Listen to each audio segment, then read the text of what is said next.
Hey, it's Anthony Iannarino, and I am playing the role of your virtual sales coach right now on YouTube. And I want to talk to you about credibility, and I want to talk about sales trust. Sales trust is incredibly important, and so is your credibility, but we don't spend a lot of time talking about these things. I want to share with you some big mistakes. I want to tell you what you should be doing and how you should be doing it. And then I'm going to tell you about how the legacy approach will prevent you from having any credibility as a salesperson. So let's get started. If you are someone who pursues enterprise level deals, or you just look for large clients, or if you just need to get a better outcome when you're sitting down with a client and winning their business, this is going to help you. We call this idea being one up. And one up means that I know more than you do about the decision that I'm going to ask you to make. So you're one down and I'm one up, but it doesn't only work that way. I'm also one down because I don't know enough about your business, but I can have conversation with you so I can learn that by giving you open-ended questions and making sure that my assumptions are right. Okay, so this is something that's very important that you need to do. If you don't have the credibility, if you don't already have an understanding of the client's problems and their pain points, and the implications, then why are you in the room? Because what they're looking for is a business advisor. They're not looking for a salesperson to help them. They're looking for somebody that has greater knowledge, greater experience, and that helps people make this decision every single day. They make this decision that you're gonna ask them to make once every 5 years, 7 years, and big enterprise deals, maybe 15 years, you'll have the same vendor there. So this is why it's really important that you show up and that you immediately establish that you are an expert and an authority. Now, the way that we would teach you to do that is to use an executive briefing that would give them 4 trends that would explain why they're not getting the results that they want. So what most salespeople do is they walk in and they want to talk about their company and they want to talk about pain points and problems so they can say, I have a solution. That's what generally happens. That isn't going to work for you. It doesn't work anymore. People have been doing this for 30 years. Buyers aren't interested anymore. You have to establish your credibility as a business advisor, as a person who is consultative, which means one thing. I'm going to tell you what to do. I'm going to give you my advice. I'm going to give you my recommendations, so that you could make the decision that I would make if I had to make the decision for you.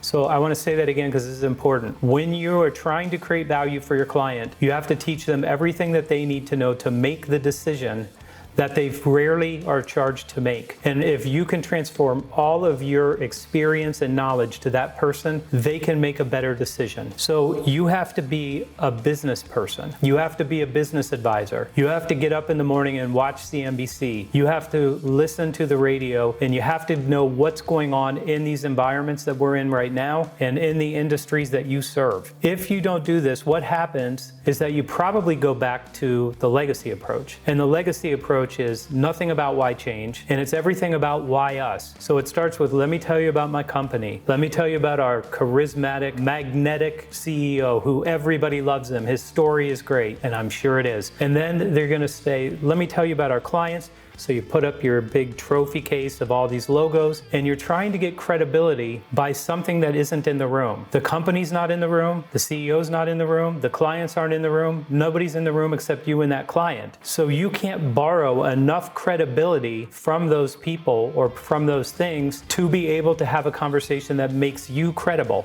As soon as you open your mouth in sales, people have an understanding of what type of a salesperson you are. They're looking for a business partner. They're looking for somebody that knows enough that they can be confident that that person is going to help them get the results that they need. Or if you're a one-down salesperson, you're the person that talks about your company and you believe that they're buying the company and the solution. But before they ever buy the company or the solution, they buy the salesperson. They decide, this is the salesperson that I want to work with because they've given us more help in making this decision than anyone else. And when you're in that situation, then you're in a great spot because people believe you because you're credible. And you start telling stories about clients without naming those clients because you're going to not tell people who you're working with, and they don't want you to talk about them to other clients. You're going to also be very, very intently listening. So more than active listening. In active listening, you're going to probably say back what they said was important, and you're going to probably take a note on that. I want you to go way beyond that and go to the part where you're hearing what is not being said, and you get a sense of what you really need to address if you want to help that client get better results. The legacy approach will cause you to fail now. It doesn't work anymore. No one wants 20 minutes of a history lesson of your company. They don't want that anymore, and it's not going to work for you. So here's some strategies for breaking through. One, use what we call information disparity. There's a video somewhere here, you can find that, and you'll understand that I know things that you don't know, and you know things that I don't know. So you know things that I don't know that you could talk to your client about, and they would be fascinated to learn the things that you know that they don't know. You also need to have a sales approach that is customer-centric. It can't be other-oriented. As soon as you start saying we and me and us and I, when you say those things, people are like, okay, so this is about you, it's not about me. It always has to be about them. Every conversation has to be about what they need